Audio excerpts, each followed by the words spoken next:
Jadi punca utama dia sebenarnya berkait dengan kolagen. Kita ni kan duk ingat kolagen ni untuk kulit glowing lah, flawless lah, awet muda lah, lembap lah. Kan macam-macam lah masalah kulit. Tapi tak. Kolagen lebih diperlukan untuk bahagian dalam. Ni, di tempat sendi-sendi kita ni semua ada kolagen.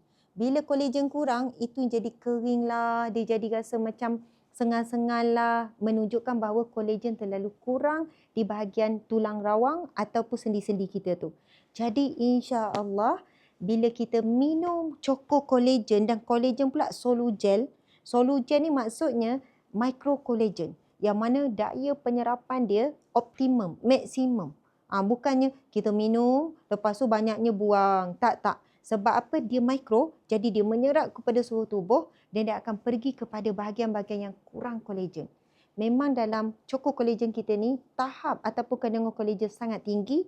Sebab itu ramai juga yang rasa, Ustazah, produk Ustazah ni kenapa boleh jual murah? Saya dah risau takut mahal. Tapi bila orang yang tahu jenis kolagen namanya Solu-Gel, dia orang dah tahu. Solu-Gel Collagen ni bukan murah. Memang premium. Sebab dalam banyak-banyak kolagen ini antara yang teratas, yang sangat bagus. Kolagen kelas-kelas atasan. Gitu. Jadi kita memang bagi yang terbaik.